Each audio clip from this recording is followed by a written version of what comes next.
Hey, I'm Ray Parker. I played Darth Maul in The Phantom Menace and Solo, A Star Wars Story, and G.I. Joe, Snake Eyes, and you're listening to Disney Universe Podcast. We would be honored if you would join us. To infinity and beyond! I'm Mary Poppins, y'all! You are without doubt the worst pirate I've ever heard of. But you have heard of me. I only hope that we never lose sight of one thing. That was all started by a mouse.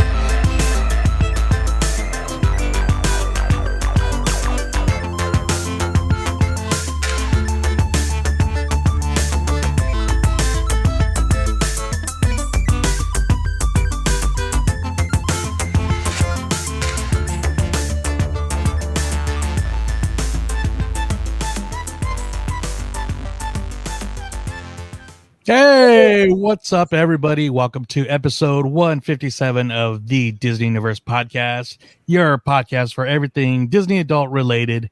Muppets, Star Wars, Pixar, did I say Marvel? I can't remember. I'm sun shocked as we are having the heat wave still here in California. But anyways, yeah, you gotta say Marvel. We got that Agatha All Along trailer today. Oh yeah. I haven't even seen it for the first entry in Marvel television. Yeah, exactly. So we'll get on that. And plus, we talked to parks, but tonight we're doing one of our reoccurring awesome topics. We're going to be talking about some Lorcana, the Disney trading card game. It's a lot of the happenings. So, of course, before I introduce our two awesome guests with us, Alex, co-host extraordinaire, how's it going, man? It's going good, man. I'm always stoked to talk Lorcana, more stoked to play Lorcana. So hopefully this group of beautiful squares on the internet will get together in real life to do some of that soon. But in the meantime, obviously, we're excited to share our enthusiasm about this game with all of you guys and hopefully bring it into our community. We don't buy it. Absolutely. And like I said, we got two awesome guests returning. You know her, you love her. She's back. Rebekah the Luminary. How's it going? It's going great. I'm so excited to talk to you about all the latest in Lorcana land. Oh yeah, every time we get more and more and more. So, and also joining us is a new friend, somebody I was partnered up with in a local a fun tournament. Shout out, John. Taylor joins us, our other Lorcana expert. How's it going?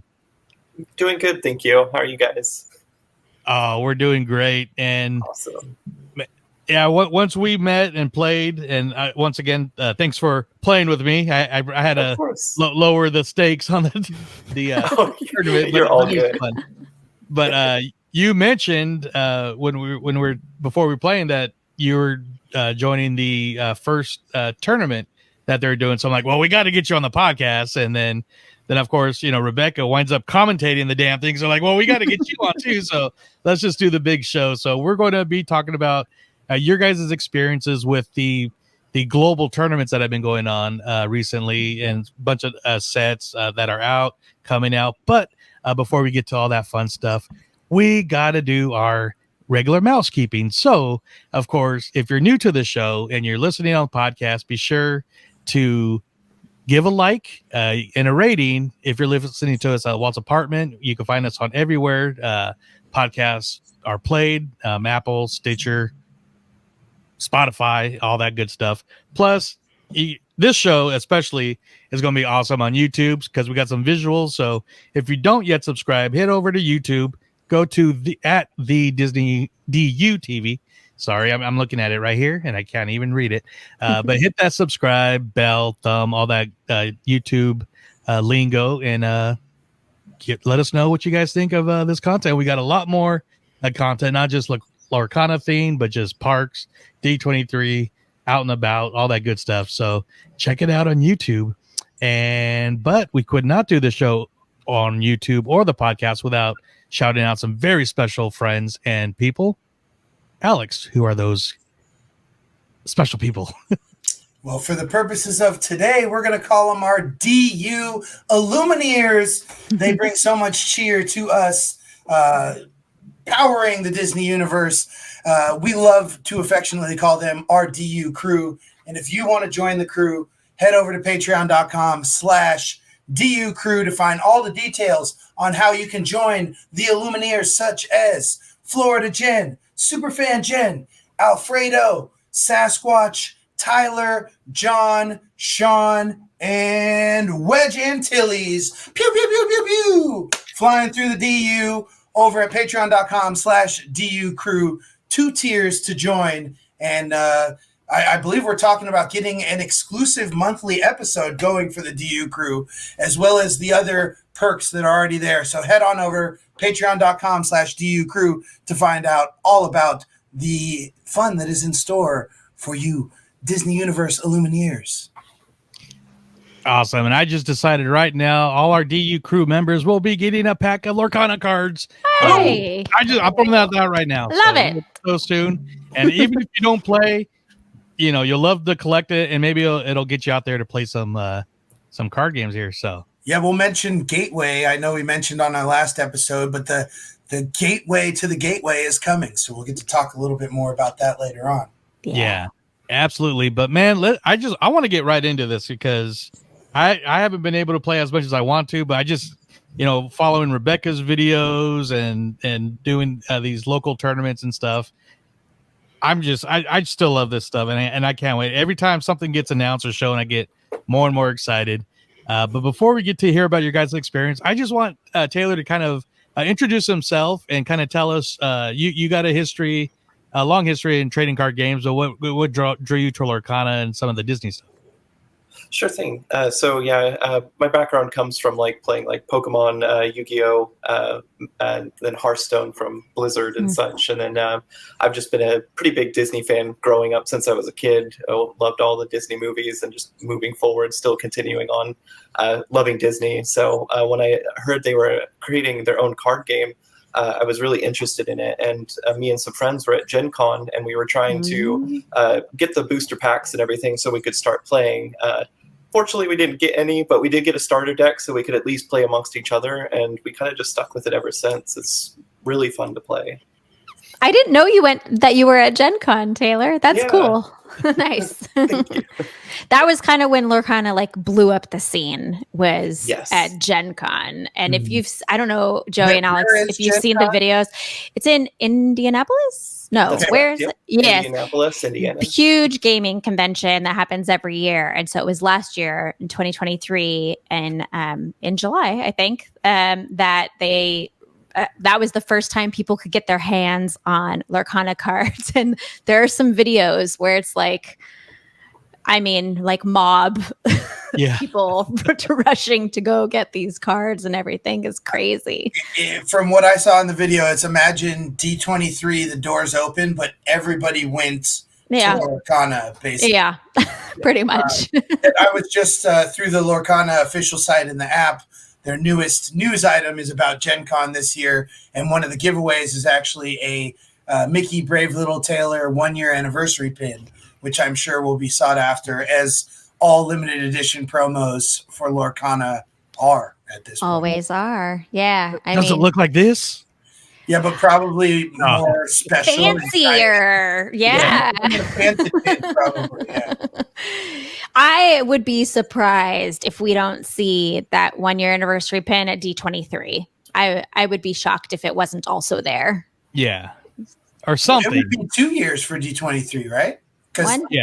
Well, no. D23, yeah. But one year release of packs was a year ago, but D23 had their gift set in promo cards 2 years ago now. Correct. Yeah. Yeah. Well, that's cool. And it started for us for sure. And Taylor, what's your experience on the gameplay of Lorcana compared to some of the other games? Sure. I've been playing competitively now. As soon as we were able to kind of start going to locals and such. I've been playing in our the local tournaments. Our Hobby Quest is one of the stores we play at and such.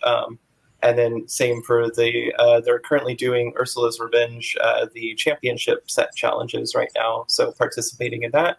And then there was also the regional events that are scattered throughout North America and Europe as well, that I was able to fortunately partake in Atlanta, Georgia for that one. Well, that's cool. Well, speaking of that, like you guys both went to Atlanta. Rebekah, you've been to a couple other ones too, I believe, but you guys have. I think Rebekah went to Chicago and Taylor was in Atlanta. Oh, yeah, I did commentary for the event. So I wasn't there as a player or a competitor. I was given the opportunity to be a commentator. So I did remote commentary for Atlanta. And what was actually cool is I ended up being able to commentary one of Taylor's games that he did as a featured match. And then I did commentary again for Chicago, and I got to go in person. So that Chicago was the first time I was able to attend in person. But Taylor can talk about his experience from competitive. But what's cool is that Disney Lorcana is kind of offering like different levels of playing experience for players. So you have stores that host their weekly league play, which is, a little bit more casual.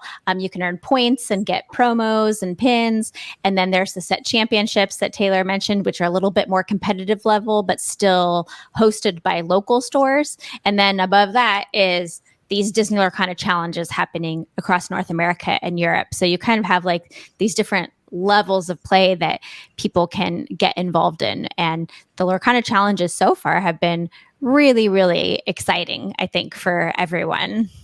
Yeah. And I know the first one in Atlanta, I was watching a little bit through Twitch, and then I saw you commentating. I'm like, I know her.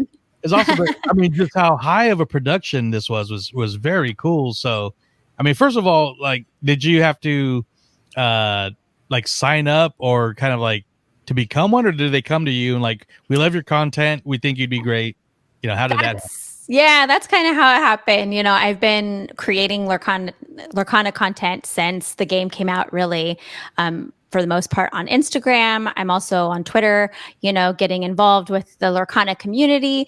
And so the team at Ravensburger reached out and asked me to be a part of the casting team, which was really cool. Not something that I had really sought out, the opportunity, but they approached me. And this is a picture with Katie and Becky from Live Laugh Lorcana. Chicago was really cool to be able to meet different content creators in person and everything. But it was a really neat experience doing the commentary with the other folks. John T., who hosts the Inkwell show and This Week in Ink, I did remote casting with him for Atlanta. And then in person, I casted with B Squared. This is a picture of Zach Bivens. The last picture, Zach Bivens is a really well-known player. You see his name a lot. He's won a lot of competitions and stuff. And then the following picture is actually one of our local players, John Santos. And he judged both in Atlanta and in Chicago. And so they have... there's players from all over the country who apply to be judges at these events. And I think there was another local Sacramento player. Taylor, do you remember? There's someone else, I think, who was also a judge. There was. The name is escaping me right now, but there was someone else from Sacramento. Yeah, so that was cool, Sacramento representing there at the events and everything. And I got to shout out John again. As you guys know, I mentioned it numerous times on our shows, but John and his wife are the ones I traded my Brave Little Taylor Mickey for the whole, like pretty much the whole entire first chapter. And then he's organized some local tournaments here and teamed me and Taylor up. So like Alex said earlier, it's a small world. So. It is. It's a small world. And, the Lorcana community as a whole has just been so fantastic. And locally here in Sacramento area, we have just a really great community here locally as well. I know there were some amazing cosplays and Disney bound, outfits there. It was really cool to walk around and see different people, dressed up and everything. It was really fun. Yeah, I remember your Belle Archer that you did. That was which I'm planning to take with me to D23 and wear it. Awesome. Well, I had to ask because you did so well doing commentary. Was this your first time doing commentary with the remote and then in person? And if so, getting ready for it, did you like try sitting down and doing commentary for any of the games at your local leading up to it, or how did you practice for that?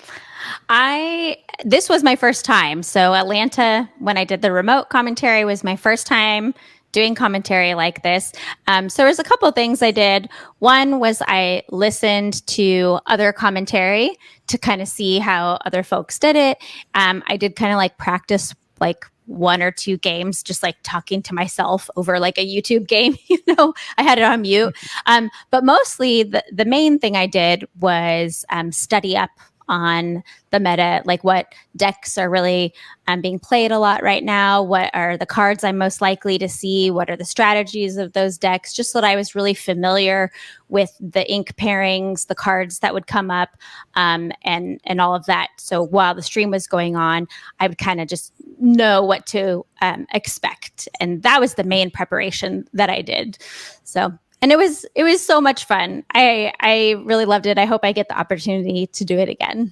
I see you channeling your inner Justin Bateman from Dodgeball, Yeah, it was great. Get on the Ocho one day. Oh yeah, with Lorcana on the Ocho. and one thing that I thought was really cool is just the different camera angles they had of the players and showing showing the cards. And I think it was one of the ones you were commentating when it was like, oh, he's playing with an enchanted. Some people are against that, but it's cool that that will throw those down, kind of like a man. There is this huge flex. There was a couple of players that we saw just with their hands full of enchanted cards coming down. It's like, hey, all the collectors out there are like, but it's fun to see. I call that the Tamatoa deck. They're so pretty. Oh yeah, that Tamatoa deck is that's a fun one. So I do want to hear more about just the events and stuff from even who you met from the commentating, but I would really love to hear also Taylor, your experience from just playing, because I mean you played at the first event that sold out in minutes pretty much, right? I mean, how was that? It was good. Overall, it was a really positive experience and such. They did have a couple growing pains in the beginning, but they like quickly figured it out as they continued on. So it was really evolving, and everyone was really great. The judges were super nice and patient with all of us, because there was a point where Melee had gone down, and so we as players needed to go to the judges. Hey, where are we assigned at? Everyone was super patient, gave us lots of time. All our opponents were fantastic. So everyone was really nice to each other, even playing at such a high competitive level. And so it was just really cool. The other bit was where you got to participate in like side events and such. So you can collect these tickets and then you can turn them into prizes and everything. So even if you were knocked out of the tournament, your day wasn't wasted. You still had stuff to do.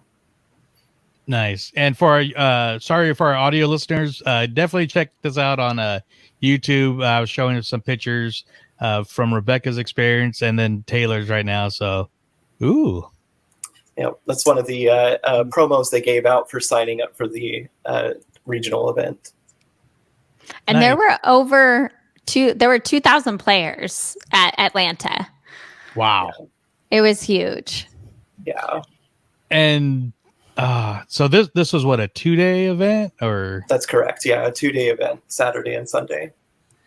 Nice. Got your Rapunzel. Found out you're a big Rapunzel fan when we played. That's correct. Yeah. Bring on the Bluey deck. Yeah. Bluey, that would be amazing. Yeah. So the way they run it is day one, all players who have signed up for the challenge event play in a Swiss style 2-game format. So they play 2 games each round. They earn points, and then the top 64 players, top point earners, go to day 2. And then there's a single elimination bracket up to the champion. So, yeah, a 2-day event. But then, like Taylor was saying, they have all these side events. What side events did you play in, Taylor? I didn't get to, unfortunately, play in any. I spent most of the day Saturday. Was the full event since I went all 9 rounds for the tournament and everything. And then Sunday, I decided to kind of want to explore the anime convention that was going on the same day. So I was just kind of walking around. But yeah, nice. Can I ask? It gets so with the 2-game format, points are basically what you're playing for, almost kind of the way group play is in international soccer, which I'm enjoying watching a bunch of that right now. How do they get down to tiebreakers? As presumably amongst 2,000 people, you're going to have a lot of people with, 17 points at the end of it or whatever. Yeah, so basically 44 points was the bare minimum that you needed to make it to the top 64, and that is what I had. So there was about 50 other players that had 47 plus points, and then approximately another 50 players that had 44 points, and the tiebreakers were determined by who won their second game. That was weighted more than your first game, and so you needed to do really well on your second games, and then that increased your percentage rate. So that's how they determined that. So putting more emphasis on going 2-0 like that, because correct, yeah, 2-0 is obviously favorable. Split, nobody's going to do any handshake splits when they need that extra weight. That makes a lot of sense. I remember watching the Lorecast when they announced that first. I believe it was on your Instagram. We were watching with the Live Laugh Lorcana and some other creators, and they were talking about how, not only is this going to speed up the process of tournament play, but some people may eventually like it more because it is going to alleviate people doing, handshake draws and stuff, which for them may be acceptable, but for other players who are trying to get into that next tier, is kind of a bit of a way of sabotaging. So this way, everyone has to play to their best ability all the way through, which you should want to anyway. But. Yeah. I'm not going to lie. I'm like, I see this guy in the yellow. I'm like, that's you. I wasn't there. That's Charlie Brown Joe from another multiverse. Who told me multiverse? Yes. The decor that they had at these events was really fun. Like all the huge banners and everything, and the tables were separated by ink color, and just a lot of thought. I mean, if you look at the art from Lorcana, it's that's one of the huge things about this game is the art is just incredible, and they put so much, passion into the art. And so seeing some of that amazing art at these events has been really, really cool. Yeah. I know. So who are these guys that you got a picture of? Sorry, Alex. So this is in Chicago when I was there in person. In the bucket hat on my left, that's Brandon B Square 24. He was my co-caster. He and I casted together throughout the day.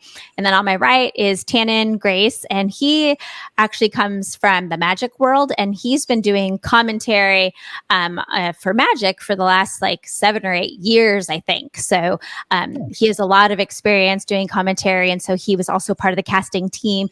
You would have seen him doing player interviews in between rounds. You did an interview with Tannen, didn't you, Taylor? I did. Yep, yeah, that's correct. Yeah. Nice. So, yeah. Really great, guys. It was super fun. Of course, the three of us, we were, on screen, but there's a ton of people behind the scenes making everything work as smoothly as possible. And the production team and everyone at Ravensburger is incredible and amazing, and constantly working on making the whole production value, as high quality as possible. Yeah, great stream. Yeah.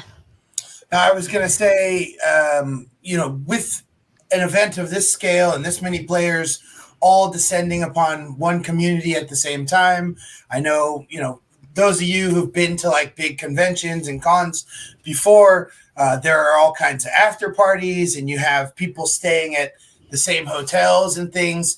And, for those of us in the community, it must be just really exciting for everybody to be all in the same place at the same time. What was the vibe like outside of the event? Were you, either of you, at hotels where there was a ton of other Lorcana people? You see people, just getting some games in the lobby? Were there other unsanctioned after parties and things in town, kind of playing up the fact that there were so many like-minded luminaries in the same place at the same time? Yeah, I could. So they had some events where you could just sit and play for free, essentially, where it's just anyone could come up to your table and then you can play with them. And it was really cool because after the Lorcana events and such, I got to sit down and have dinner with a couple pro streamers from other like trading card games and such. So wow. It was really cool just getting to. I would never have that opportunity, so it was just really nice just to sit down and have dinner with these people and just like kind of just talk. And so it was really cool. And then also I've never been to Atlanta, Georgia, so just kind of got to explore the city in the meantime as well. Nice. Yeah, in Chicago, the event took place actually in a hotel. So like their like ballroom event space that they had. So I think, most of the people who were attending the event were probably staying there. And so you had people all around the hotel and the lobby, different various corners, playing games and everything. And tons of people in the hotel, bar, restaurant, after the event each day and everything. So it was really cool, like seeing people just doing little games here and there. I got a chance to go out to dinner with some folks, after each day of the event, which, I mean, so many of these people, and I've been lucky enough with my account on Instagram to connect with so many people online, and then to take that, and meet some of these people in person and have conversations, over a meal or a game or whatever. It was just a really, really neat experience. And Chicago was, the vibes were pretty amazing. Yeah, I can't wait to make it to another one. I've been to Star Wars Celebration in Chicago, and there's a lot to do. So this video that's kind of a repeat. So is this official Lorcana merchandise, or is it like? Yeah, they had a prize wall at the events, and they're planning to have a prize wall at every event. And you can earn tickets by playing in the main challenge and also in the side events, and then redeem. It's like when you go to Chuck E. Cheese, you earn your tickets, and then you can go redeem those tickets for prizes. So they had, product that you could buy, the play mats, booster packs, and different things, but then also like exclusive hats and T-shirts, and also some exclusive play mats only available there at the challenge event. So there were some really neat prizes that you could earn by, getting those tickets from the side events and everything. So it makes it a little fun. So even if you, didn't make it to the top 64 or, whatever, that you still had the opportunity to participate in these different side events, earn tickets, and still get some cool stuff at the prize wall. All right on. And as of recording, we're at the beginning of July. How many more tournaments are there, at least in the U.S.? There's 4 more. Okay. There was a European tournament just this weekend, correct? Yes. Yeah. Yep. So there was. Check in, but I don't know if you could fill us in on how that went, because while I haven't watched that tournament, I do consume a lot of Lorcana on YouTube, and I was watching a lot of videos about the meta decks expected to be seen a lot of at the current tournament. So how the tournament went and what you might say those most popular decks are right now. So from what I saw was that in the finals, it was 2 red and purple players, which is my favorite color style to play and such. So that was really cool to see. So someone broke down the statistics, and it looked like there was about 24% red purple, and then slightly under 23% was emerald steel. And so I can't remember the other percentages, but that was kind of like the meta at the time. So yeah. It seemed like going into it, the most popular decks have been the red purple, the emerald steel, and then sapphire steel and sapphire ruby, that they're kind of been like these big 4. But I think from what I understand from some of the stats that I've seen, is that the ruby sapphire deck did actually not do as well. Like there was not as much ruby sapphire representation in the top 64 as we might have thought. So I thought that was really interesting. So in the top 64 of the Germany challenge, it really was a big 3 deck, with some smaller representation. So I was going to say, and speaking of red purple, I just happen to have this deck set here. Hey Taylor, tell us a little bit about this for our listeners that are still not very familiar I was going to call it aggro bounce. Yeah. For our listeners and viewers actually who aren't very familiar on how to build a deck, can you kind of fill us in on your deck here? Sure thing. So I got this from another player. His username, he goes by the RJ, and so but he also plays red and purple. But the point of the deck is to be like, it's very controlling. So it's a slower deck, but you have creatures that will take a card that's on the field and then you'll return it to your hand. So then that way you can kind of manipulate some strategies and such. Like if you return, say, like Merlin Rabbit to your hand, you get to draw an extra card that's where the bounce comes in, where it goes back into your hand.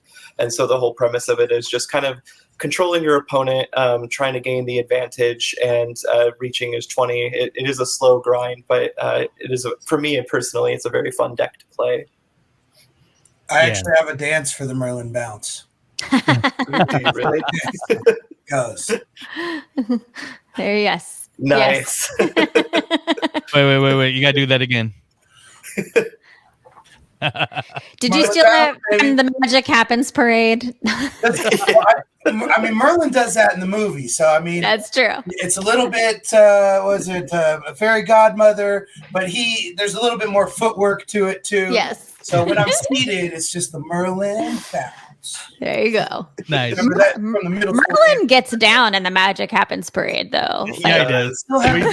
But I've been so excited that it was launched because of Sword in the Stone being included. It's one of those, like Robin Hood and things that have been around for so long, and a lot of us have attachments to, but you don't get a lot of exposure in the park. So seeing stuff like that was exciting. So I don't know if you know this, but Ryan Miller, who's one of the co-creators of the game, he is a big fan of Sword in the Stone. And so when they were looking at different film, franchises to include, he was like, Sword in the Stone will be, represented, because it was one of his favorite, films. And so I love that. It fits the game so perfectly. Oh, yeah. I think Lorcana is so great at that, at, taking these characters that we know and love and then incorporating it with mechanics in the game that fit the characters and their personality and how they are in the film. So you have these Merlin and Mim cards where, you watch the movie and you have the wizard's duel that goes on where there's all this back and forth bouncing between, Madam Mim and Merlin, and that's how the cards, function. And you see that across the board with so many of the different cards in Lorcana, which is one of the things that I think makes the game so fun. Ariel's a great singer, it's like things like that just bring like the special magic, Disney magic to the game. Be prepared, man. Be prepared. Yes. Yeah, I saw 3 of them in that deck list there. So. Yep. So I guess you only had one location in the deck list too, and I believe locations are new since the last time we talked about Lorcana on the podcast.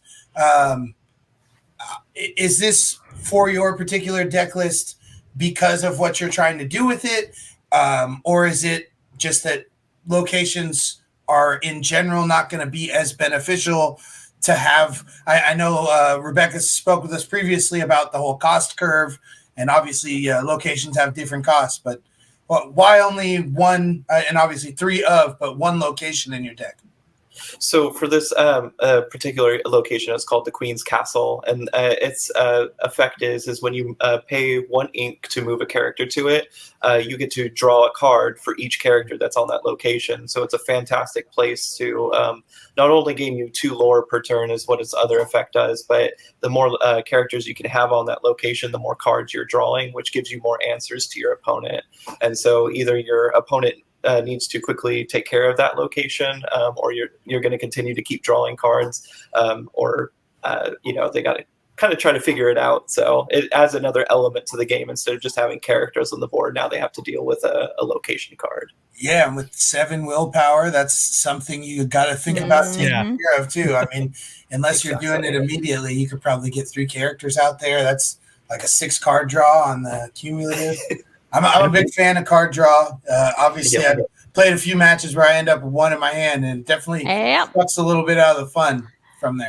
Card draw will win you games, Yes, like Taylor said, the more cards you have in your hand, the more options it gives you to have answers to your opponent. And I think you see a lot of games being won just on card advantage. Yeah. So having those cards in there, like Queen's Castle, Friends on the Other Side, in any of the decks that play Sapphire, one of the huge mechanics in there is Hiram Flaversham, and you play the popsicles, you banish an item, and you draw 2 cards. So any deck where you can get a good card draw mechanic going is going to be really just beneficial for you. Yeah, I think when me and Taylor were playing, there was a time where I was out of cards within, I felt like 3 minutes. As other people were playing. So I was like, oh, well, that was fun. And that's another reason why a lot of people right now are complaining about the Bucky deck, Emerald Steel, because that deck is designed to make your opponent discard their cards. And so it takes, instead of being a deck that, it has cards in there to give you card draw as well, but it really is taking the card advantage away from your opponent is one of the main strategies of that deck. Well, that's cool. And then just keep getting more. We'll talk about the more shortly. And I just got one more question about the tournaments. And this is, I guess, for both of you. One, Taylor, since you were a competitor. Are you kind of like, oh, well, if you want to go to this, do you get like a little lightning lane to the next tournament if you sign up, or is it just completely by sign up? But just by sign up, yeah. So kind of luck of the draw. You need to sign up as soon as possible for those regional events because they do sell out quickly and such. Now, if I was able to get into the top 16, then I would have been invited to another challenge event that would be very special. But unfortunately, I didn't make it there. So we'll see. Las Vegas is the next one I'm going to try for. So isn't that down the line? They're having like a world championship or something. Yes. Yeah, they're going to have, so they have 6 regional events in North America, and then there will be like a continental. There's 4 events in Europe, and there will be a continentals over in Europe, and then both of those will feed into a world championship for Lorcana. Nice. Yeah. All in just about a year. So exciting. Yeah. Honestly, this game has been out now almost, next month it will be 1 year anniversary of the game going public. Yeah. And the fact that the team there at Ravensburger has been able to launch these competitive, circuit events this early in the game, it's really just great for the future of the game. It's only going to get better from here. Yeah, totally. And Rebekah, you've got to be a shoo-in to continue your commentating. So, are you? I hope so. They gave me some really great feedback, and I hope I'm given more opportunities to commentate. As soon as I can announce anything, then I will. But until then, I'm just hoping that they will invite me back because I had a blast.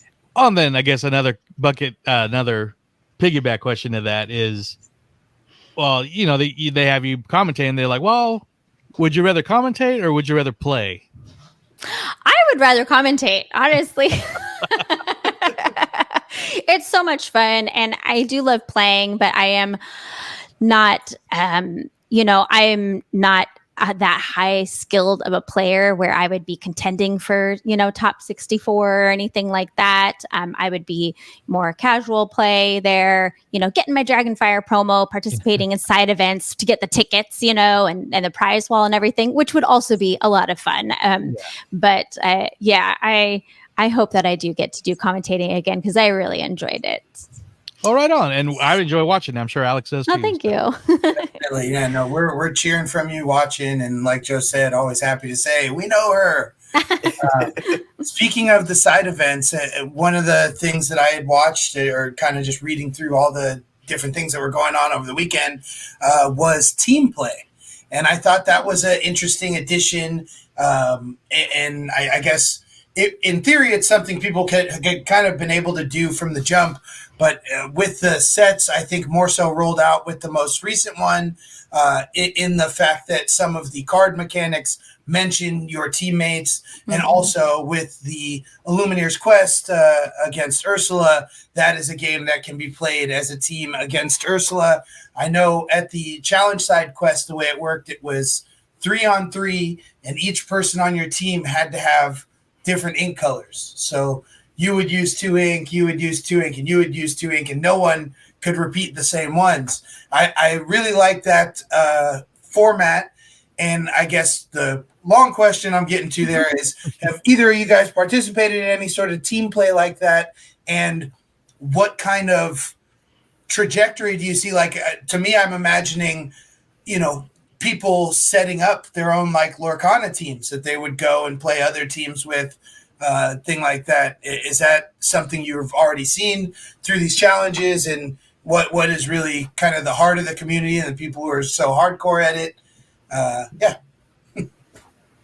Yeah, I guess I could go first for that one. So like as Joey mentioned, like John set up a local event for like 2-on-2s essentially, and he had attached some special rules to it to kind of just make it fun. So that way, not everyone's just playing a super competitive deck, but you couldn't repeat the same colors as your teammate, and then you can only have a limit of 2 cards, rare or higher. And so then that way, it prevented you from just kind of like hoarding all the best cards and such. But it's things like that make it really fun. The community had like a blast from what I heard. And it was just like a really cool, like unique event, and you get to play something different. It's not the same thing you see every day over and over again. So, and you get to meet new people that way too, and kind of just bond. Like that's how I got to meet Joey, for example, and such. Yeah. So it was really cool. So.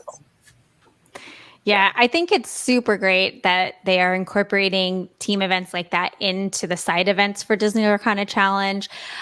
Obviously, the main event is just a 1-versus-1 format, but that players can play these side events to earn tickets for the cool stuff at the prize wall, I think is really great. I don't know if they'll ever incorporate that into like the main event at all. I don't see that happening, but I think it's really good to introduce the community to these different formats because, different people are going to enjoy different aspects of the game. And there might be somebody who just gets really intimidated playing 1-versus-1. But if they're playing with a partner, in a 2v2 or 3v3, that they would be more likely to play the game. So it just gives more entry points for people to play Lorcana. Or like you're saying, Alex, with the new co-op game that came out with this last set, that's another entry point. So I think Disney Lorcana has just been really intentional about creating different entry points for people.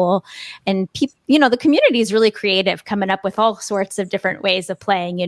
I've seen people playing formats where it's like commons and uncommons only deck, or our league at Hobby Quest. They've done a Prism night, casual night, where you had to have all 6, 8 colors represented. So I think, giving players an opportunity to be a little bit more creative with their decks to play, I think brings a lot of fun to it, and like Taylor's saying, you're not always playing the same decks over and over again. Do you have the 99 puppy deck yet?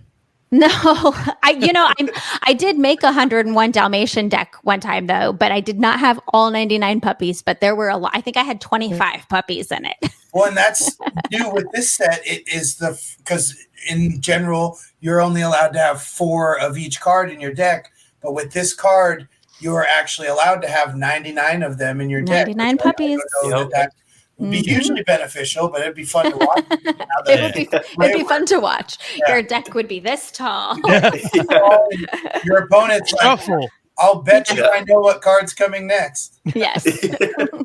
And then a quick shout out to the Hobby Quest community. I played at Hobby Quest, and I played at John's little tournament, and which had a lot of the community players from there. And both times is when I pulled my enchanted card. So that's right. Alex, got to come out, man. Got to come out for the Hobby Quest has this pixie dust. At John's tournament, I pulled enchanted Jafar in front of I forget his name, but he was a huge Jafar fan. Yeah. He was like, really? In front of me? And you guys brought up a new set.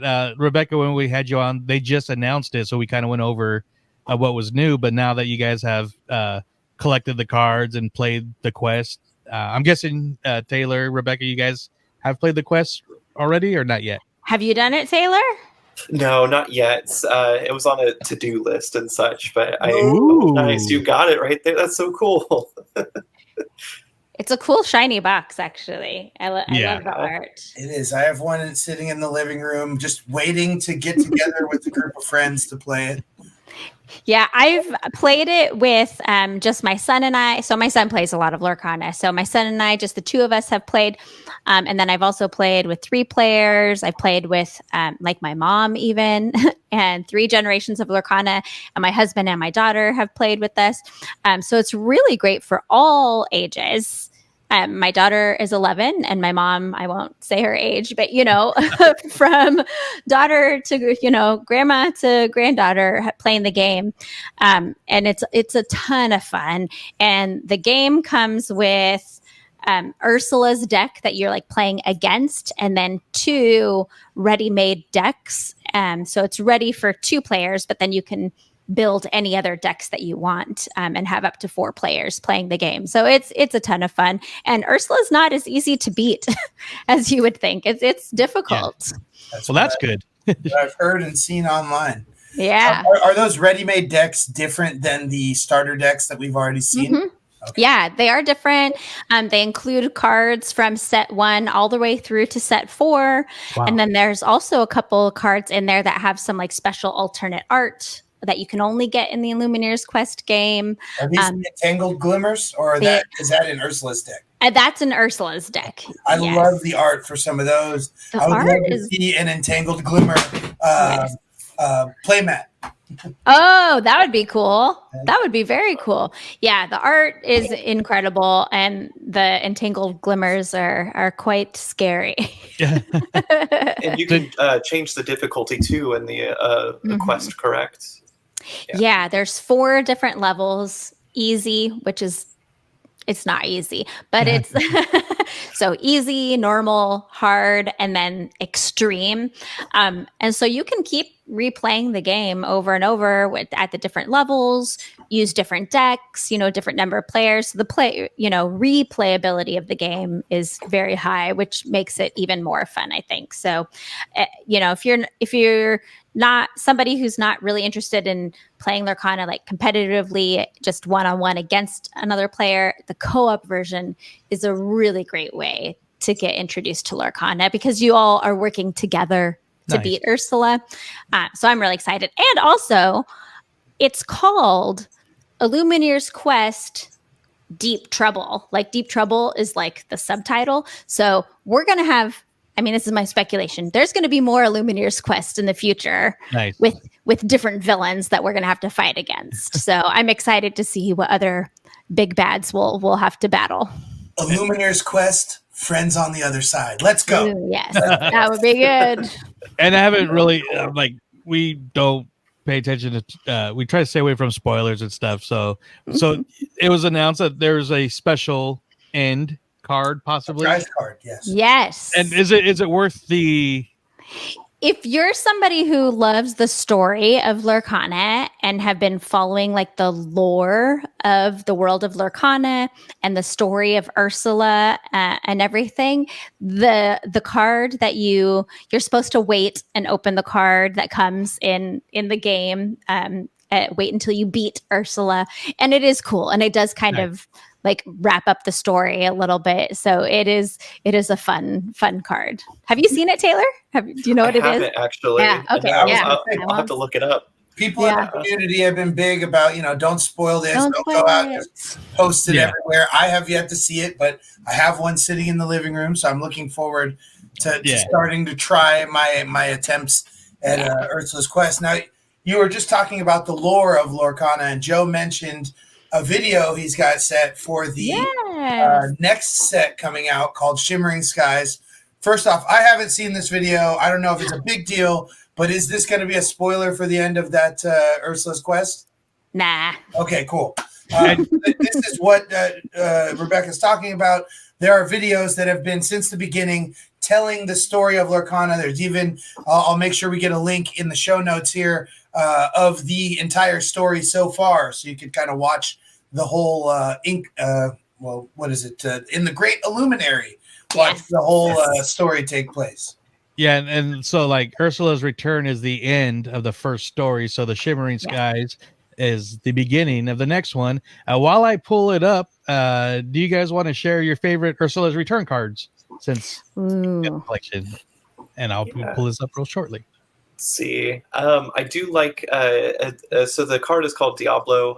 There are various versions of Diablo, but this one's a 3-cost uninkable Diablo card, and it's emerald is the color. And its effect is when it is exerted, you get to draw a card when your opponent draws a card anytime. So you get quite a bit of draw power from that single card. It's also evasive, so it's a little bit harder to attack and such. So I think overall that's been my favorite card from that one. This is the Diablo from the famous Bucky Diablo deck? Yeah. That's correct. Yep. Or Daiaki, as I like to call it. Daiaki. I am. I'm going to give 2 answers. So one answer is a cheating answer, which is I love all the Encanto cards because Encanto's my favorite Disney movie, and they brought in all the Encanto characters in the latest set, and it was just super cool to see all the characters from Encanto. And then my second answer, though, is my favorite art from this last set was there's a card that's called Seldom All They Seem, which is art from Sleeping Beauty, where Aurora is dancing with the owl, in the cape. But in the reflection of the water, it shows Aurora in her like princess dress dancing with the prince. It's just beautiful art. I love it so much. It's gorgeous. It's like one of those that you want to have blown up, like framed kind of thing. The art is beautiful. So that's my favorite art from this last set for sure. Very cool. Yeah, and I love that. And as I bring up this video, I love that a lot of artists are hitting the con scene too now. So they are. Yeah, you can find artists all over the place doing all kinds of different conventions and things and signing cards and all of that. The artist community is really fantastic. Well, and I know you mentioned the art in the new set. On some of the enchanted cards from Ursula's, there's a new artist, and I'm hoping you might be able to help me, but they all kind of have this same look to them of like highlighting the character in almost like a smoky or portrait-esque background. Do you know the artist who does those?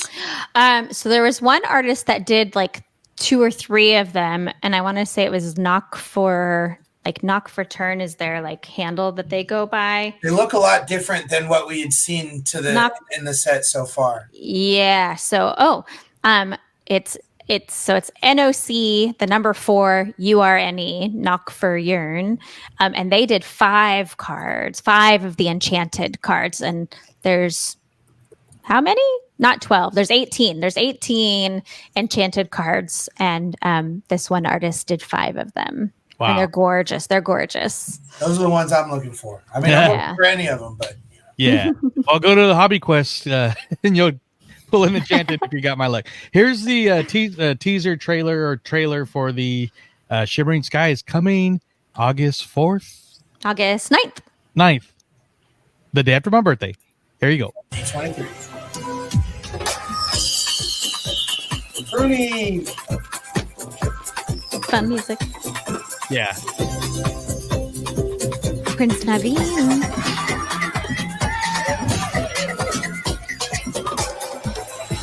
Looks like so much fun. It's a carnival. Giselle.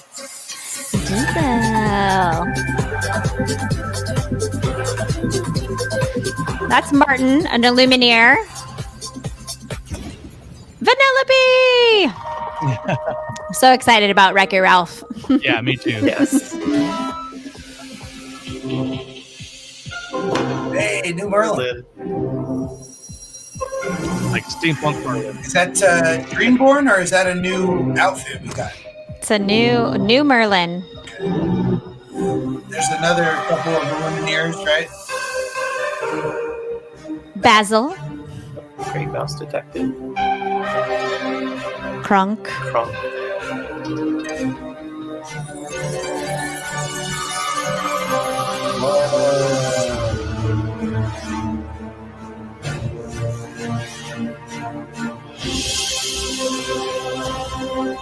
What are you up to, Kronk? Sleepy.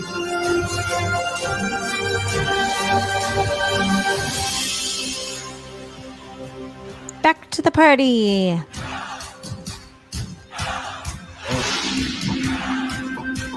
Oh, it's like a cool guitar. Yeah. Rock out, Martin. Our rock and roll. So that guy had an Infinity Gauntlet. Shimmering Skies.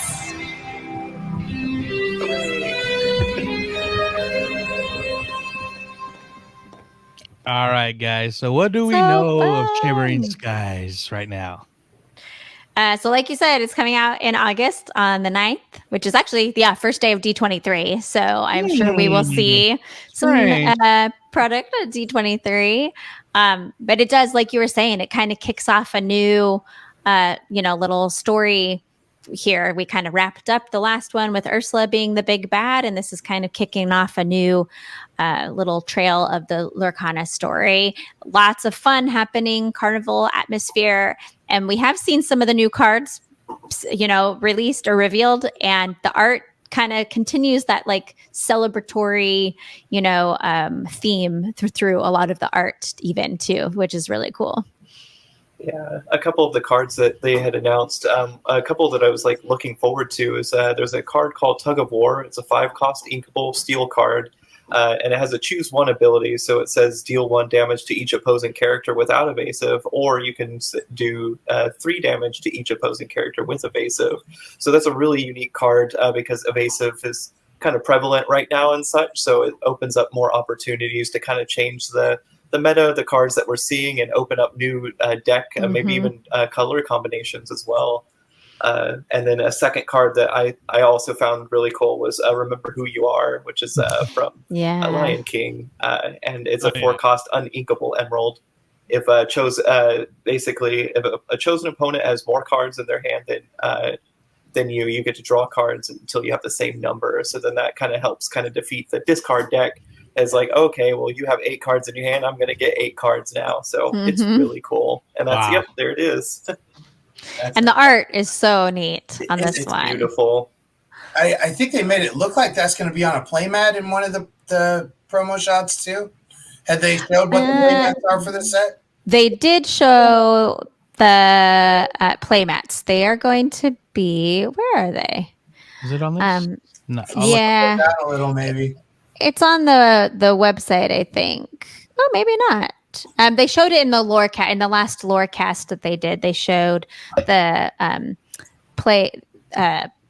playmats and the sleeves and deck boxes that they were going to have for the next set.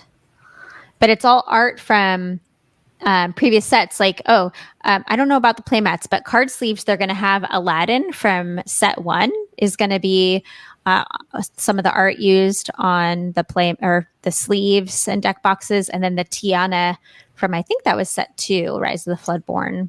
The something princess or whatever. The celebrating princess, I think is what. Yes, what she was on my starter deck from set 2. Yes, that one. Mm-hmm. That was cool. Yeah, it's kind of almost like a steampunk night of a Mardi Gras princess or something. Yeah, so you're going to have the card sleeves, you're going to have the boxes, deck boxes, the play mats. You'll have, of course, booster packs. They'll have 2 new starter decks. The starter decks that are coming out are going to be a Ruby and Amethyst, and then an Emerald and Steel, which I think is really interesting because those are 2 of the strongest competitive decks, and I don't know if they planned that on purpose, but so these starter decks are kind of going to be, I wonder if they're going to be like a kind of an introduction into competitive play, with them being these 2 strong ink pairings that they have. And then there's that Illumineer's Trove that you see there as well, which will be coming. That comes with like 8 booster packs and dice and some card dividers and a really cool little box. So the Illumineer's Trove is a really fun one to get, I think, especially for collectors. Like to have a trove box from each deck or from each set is really fun. They need to go back to the ink dividers. I don't understand the rarity divider. I don't either. I know there are people who have that many cards. I don't have that many cards, and I feel like I have a lot of cards. But to necessitate not just ink dividers, but also rarity dividers, we're talking multiple filled trove boxes or something here. The ink dividers were so I ended up just buying some off of Etsy so that I have them for all my boxes. But yeah, I thought I saw a picture that they are. I think so. I think I did. I think in the Lorecast when they were showing it, it showed that they were ink dividers again this time. Well, one good thing is that they listen because yes, the dividers were something, and the dividers and the dice were something that came with the Into the Inklands trove, and that was after I think them realizing that the paper lore counter and the little deck boxes and things weren't really things that people wanted anymore. So kudos to Ravensburger for actually listening and kind of updating and trying to keep the community not just excited about it, but engaged in giving them feedback in what we want to see going forward. Yeah. I think the team at Ravensburger has done a good job with that in the products that we see, like Taylor was saying, in the competitive events, like in every level of this game, the team at Ravensburger is constantly listening to the feedback from players, the feedback from the community to continue to make the game better and better with each set, which is just really fantastic to see the community saying like, hey, we want this or that. And then we see it come, happen. It's really, really great. One of the things I know you had just mentioned, basically the meta deck colors being used for the starter decks in this set. And I think you might be onto something because with this set, we will actually have the first Lorcana Gateway, which is actually a starter set for starters. I don't know if you can pull the picture of that up real quick, Joe. But we've mentioned this now. The last two times we talked, obviously as newbies to TCGs, both Joe and I would have loved to have something like Lorcana Gateway around when we were first starting. And though I don't know that it is something I will need as much, I'm very intrigued as to how they are going to teach people the game through learning mechanics and adding cards as you go along. I know we talked about it a little, but will you just share a little bit more about what we know about Lorcana Gateway? Yeah. Do you know much about it, Taylor? I don't. I was actually going to ask the question, so that way I could understand what it was. Yeah. It's so it's really designed for brand new players who are who are just jumping into Lorcana for any ages. It's coming out with the next set, and it's going to give players I believe it's 20 or 30 cards to start with, and then it gives you little quests to complete so that you learn the basics of the game, with your first little set of cards. And then you open up your next, so you can see there, those numbers 1, 2, 3, 4. So once you learn the basics, then you open up deck, pack number 2, you add more cards to your deck, you learn the next level, and so on. And so it's you keep adding a little bit more cards to your deck as you complete each quest, so that you kind of slowly learn all the mechanics of the game, and it teaches you as you play. So I think it's a really, really cool concept. I think it's going to be great for kids and for adults, especially I think people who come from other TCGs who have experience can jump into Lorcana, much easier because some of the mechanics are the same. But for folks who have no background playing card games, this is going to be a perfect product to get into the game, learning all the different mechanics at a little bit slower pace. So I'm really excited about this. Two of the things I'm most excited about there. One is that it comes with the starting or the teachings for 2 people. Yes. It comes with 2 30-card decks. And then what I just, in the image we were looking at, I'm excited they call them reward packs. So you're being rewarded for learning and moving on through the game. But then the second thing I remember either hearing or reading is that Lorcana Gateway will be found in the gaming aisle of your big box stores.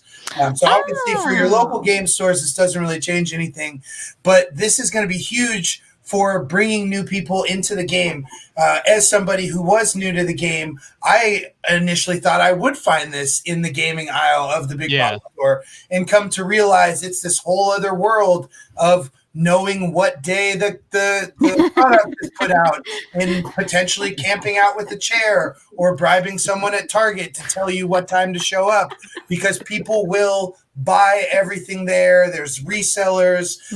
There are internet, shout out to SAC Lorcana Group's chat for the hunt, where we're sharing with people. A lot of great people in the community. I got my first trove because someone's wife was at Target and held 4 of them specifically for people from the group who said they were on their way.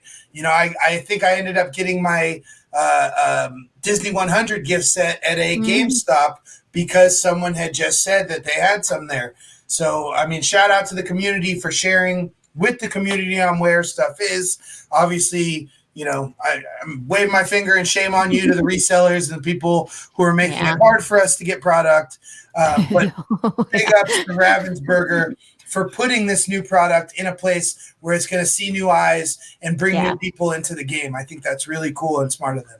Yeah. I think overall we've seen the production go up in terms of how much product is out there compared to the previous sets. I can go into Target now and there's, Illuminator's Quest and booster packs, on the shelf. And really for introducing, what you want is for people who have never heard of this before. You want a kid to be walking down the game aisle and go, oh, Mickey is on that box. What's that game? And pick it up, or oh, there's a Maleficent and Stitch and Elsa all on the same box. What's this about? Or that Disney adult that's never played a RPG before. Like what? I got a Stitch tattoo. Now they're playing. I'm looking for a new game to play with my friends. Like, oh, what's this? So I think I had not heard that it was gonna. It makes so much sense though to have it in the game aisle of the store. So I was actually kind of surprised that Illuminator's Quest wasn't in the game aisle. It's been over with all the TCGs cards and stuff, but that makes complete sense for this gateway to be over there. I think they had like some end cap things that were initially intended to be put in the gaming aisle, but because of how sought after it was, they never even really saw the light of day. So I'm excited, like you said, for them to be putting more product out in the world and it becoming a thing. Although I'm nervous, as I'm still at the point where I buy it when I see it. So if it becomes more readily available, I'm nervous for my pocketbook. So, go ahead. So sorry. That's the first time I heard about the gateway. I think that's really great because there's been times where I basically want the younger generation to experience the same magic I did when I was growing up, when Pokemon was the big thing and such. And I want younger kids to experience that same magic of opening booster packs, collecting those cards and things, and getting to play with their favorite characters from their Disney movies and such. So I think that's so cool that they're releasing a product that can help older or younger generations that are new to TCGs, want to learn how to play, how to get into it, and could be a little intimidated by, tournaments and such. So I'm so glad they're releasing that. Yeah, because I know me and Alex, we had, at least I know I had zero experience with TCG. So, wanting to get into Lorcana, but then going to Hammerhead or, it's just being in there with seeing the tables is intimidating enough. So it's I'll just collect it for the art. But I'm glad, you kind of swallowed my fear and got into it and love playing and just got to get out there more. And shout out to all our opponents who had been very kind, helping us through moves and turns and pointing out things that we could do given what was on the field of play. The community is, for the most part as a whole, just been really welcoming. And I think if we all understand with the same mindset that, it is more beneficial to help somebody learn how to play the game and be encouraging than it is to just be super competitive and discourage people from wanting to play more. So shout out to everybody I've encountered thus far for that. And I'm just going to share, there's so many Lorcana Instagram pages and Twitter and podcasts and stuff. It's hard to shout out everyone. So I'm glad, Rebekah, that like I said, you're local and a friend. And that's, we would have you on even if you weren't in Taylor, but I just love that we're local because we could do this more. We could do this somewhere. But I got to shout out one of my favorite pages, somebody I ran into at Adventureland Day, Lorcana Stan. And dude was playing at Golden Horseshoe. I'm like, why not? I saw that. Let's get a group of people, go to Disneyland, go to Golden Horseshoe, play upstairs. Yeah, it was awesome. Lorcana said, if you listen to this show, organize it. We'll try to get down there. I'm thinking those tables over by the old motorboat ride and the Matterhorn. I mean, there's so many places. So many places. Disneyland After Dark, lore in the park. Exactly. That would be cool. Could you imagine Disney getting people to pay $170 a person to not ride anything? Just come to the park and play games. Just play Lorcana. Then it would look like West Side Story with the Lorcana players and the pin traders, kind of like yes. Just but before we get to the end here, I want to ask you everybody kind of a question is 2 questions, not really a 2-part. 2 questions. One, what do you think, other than just the release of Shimmering Skies, but might get shared at D23? And next question, what's next? What would you guys like to see in a future set if Lorcana Ravensburger came to Alex, Taylor, Rebekah? What would you guys like to see in a future set? And I will start with our guest. First time to the show, Taylor. What? So I think for like D23, I think we'll probably get some more news on Moana 2, the movie and such. I'd like to see a little bit more on that. Let's see. For your second part of your question, trying to think. I guess I'd like to still see more Hades content. Like Hades is one of my favorite villains and such. I think it'd be really cool to see like Hunchback of Notre Dame, some like such support. That would be really neat to see. So I think that would be my answer to your second part. Nice. Rebekah, what do you think? Well, as far as Lorcana goes at D23, I highly suspect we will see that special 1-year anniversary Brave Little Taylor Mickey pin available there. But I'm really hoping that we will actually, 2 things that I'm hoping that we'll see. One is some D23 special event promo cards. They have event promo cards that they do at any event that Ravensburger, where Lorcana is represented. But I think, I would love to see some like D23 exclusive promo cards. That would be really fantastic. But the other thing that I'm really hoping for, but I have no idea, is if they have some artists there at their booth. Yes. I think that would be fantastic to meet some of the artists or, art designers and get cards signed or whatever. Like, I just think that would be amazing to have artists there represented for the game, because that's such a huge part of the game. Oh yeah. And at G23, it just makes so much sense. So I agree. That would be awesome. And before Alex, I asked you, in case you're wondering, yeah, he does like Hades. He's got this awesome. Oh yeah, look at your Hades mat. Yeah.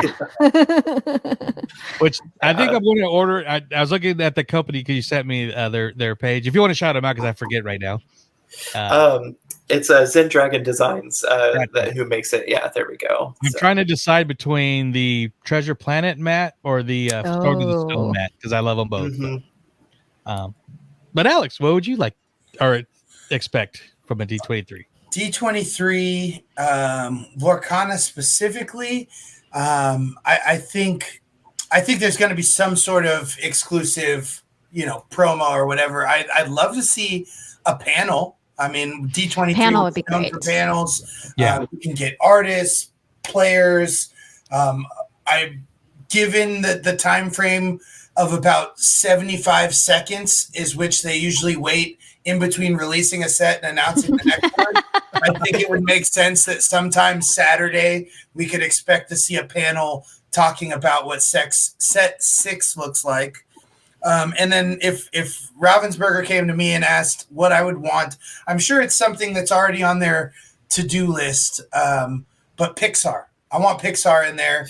I know as like a Disney fan, I'm like, bring in Star Wars and Marvel. And we've got Star Wars Unlimited is already out there and they've got that going on. And I believe Marvel's got a set coming in with Magic, the Gathering. So they're going to have a thing there. It doesn't seem conceivable that Pixar is going to have its own TCG. And I think once you get that first Pixar movie in there, it just while there are still plenty of Disney properties that have yet to be represented in the game, opening the floodgates to Pixar gives me a lot of hope for, I mean, not that I know too much about how the longevity of this game is going to last, but if they start doing Pixar, I'm like, okay, there's a ton of stuff they have yet to print, and I'm confident that they're going to be putting out new sets with cards that we haven't seen before and characters that we haven't seen before for years to come. So absolutely, Pixar is my ask. I want to see that, and then the Muppets. That's awesome. The Muppets. Yeah, give me that Sam Eagle, right? Banish all non-American characters. I don't know. Nice. Well, I'm actually going to piggyback off both you, Alex, and Rebekah with first Rebekah with the promo stuff. So not just cards, but I want like a Lorcana shirt that says D23 on it, a hat that says Lorcana but D23 on it. So and of course panels. Yeah, hell yeah, I'd want a panel. That'd be I love going to panels, so that would be very cool. And for me, if they were to ask me, and I've told you this, Alex, before, I would add not Pixar, but I would where they could somehow put in the story, but where they add live action Disney movies and characters and turn them animated, so they blend in. Because I mean, it would be awesome to see like Tron and Pirates of the Caribbean and Mary Poppins. Well, to that and parks too. I think we mentioned having parks either as locations or. That would be cool. That would be cool. So, I had one other thing I wanted to bring up before we got out of here, and we were talking about the community being so great and so welcoming. And I saw that Rebekah, you're a part of starting a new page, a new group called Love to Lore. Yeah. While it may not necessarily be a group that is made for me, I am very appreciative of these groups being in the world for people who may not feel as called or welcomed in other groups. So can you please let everybody know about Love to Lore? Because I think that's awesome that that's something that's going on. Yeah, so there were some folks that kind of started whispering about, competitive play for women and people of marginalized genders, and just like a space where those people felt really welcome and safe. Because, I think that, Taylor would agree, Hobby Quest is an amazing community, and I think anyone would feel so welcome there, but not everyone has that kind of community local to them. And so there's a group of people that came together to create a space called Love to Lore for people of marginalized genders to have a space on the internet. So it's not a local in-person community, but it's an online space where people can come together and engage with Lorcana however they would like to. So whether you are a casual player or a collector, or if you are really interested in competitive play, they've started a competitive team, and there's a team leader. They are structuring the competitive team very similarly to a lot of the other competitive teams that you see out there, like the Forbidden Mountain and Labyrinth and all the other teams. And they're really have some big goals with getting, people of marginalized genders to have the space to practice and play test and do well at set championships, and hopefully see them, at top 64 or higher at these Disney Lorcana challenges. There's not always the same opportunities for people of marginalized genders as there are for men. And so instead of people waiting around to be asked into those spaces, they said, let's just make our own space, and we'll make our own opportunities. And the support from the community has been pretty amazing. So if you want to check it out, it's at Love to Lore, the number 2, on Instagram and Twitter. And then there's a Discord, and anyone can follow and support, share what they're sharing. And then there is a private Discord community just for people who identify as being a marginalized gender that you can join. If you go to either Instagram or Twitter, the link to the Discord is there. So thanks for bringing that up, Alex. I appreciate it. Most definitely. I think that's awesome. Here on the podcast, I love talking about, marginalized genders and races and all those things. And I think at the end of the day, it's about being community. And if somebody feels left out, that equity and equality and making sure that everybody has a seat at the table, everybody's voice is heard, and everybody sees themselves in what is happening. So shout out to Love to Lore. I'm very happy that you and the group have made that happen. That's really amazing. Yeah. Awesome. Representation is so important, you know? Absolutely. Yeah. So that's I think a great way to end this until the next Lorcana episode, which working title we are calling Lorcana Corner for now because Lore Corner. Or Lumineers in your ears. Lumineers in your ears. And if you're on YouTube, in your face too. Let us know what you think about that. But definitely, if you don't already, follow Rebekah on Instagram and Twitter. Does great videos, puts in tons of hours for 30 seconds or more. But let our followers, listeners know where they can follow you if they don't already. Yeah, so I'm on Twitter a bit. It's at The Illuminary, but I'm mostly over on Instagram at lorcana.illuminary, and I just have a lot of fun over there. So come join me. Yeah, absolutely. We'll probably run into each other at D23, so we'll be sure to have a quick video, little opinion on what is happening there. Taylor, once again, man, it was awesome playing with you. Can't wait to do it again. Likewise. We'll get Alex in on the next one. I'm ready. My schedule sucks, but I'm ready when I have time. And happy to have you. Do you have any social medias where you like to share or anything to follow? Sure. Yeah.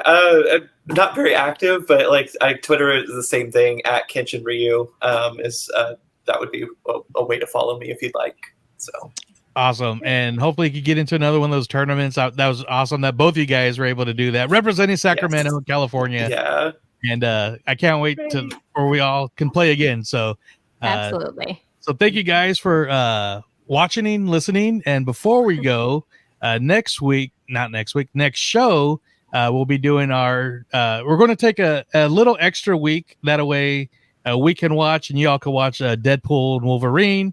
So we're going to have a nice little review on that. So that'll be coming up the end of the month here. Yes. But who else? We want to shout out our very special people once again.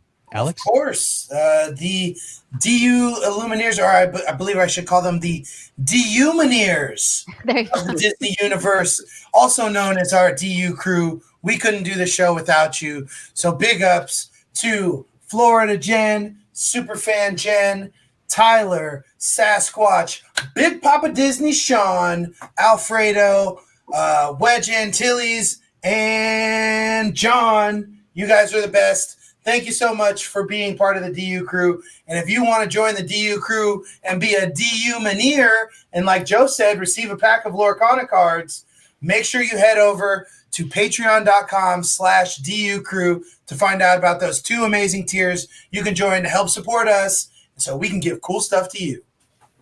Absolutely. So, and don't forget to, if you don't already, subscribe on YouTube at the DU TV.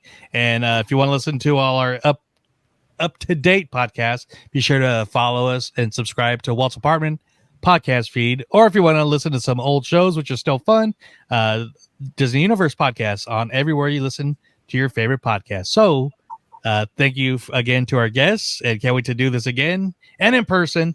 And John, we're going to add John this time. He was in the video a couple of times ago, but thank you guys, and we will see you next time. And try and think how to, Alex, take us away Lorcana style. May your journey through the Inklands take you to the great Illuminary and beyond. There we go. Awesome. Good night, everybody.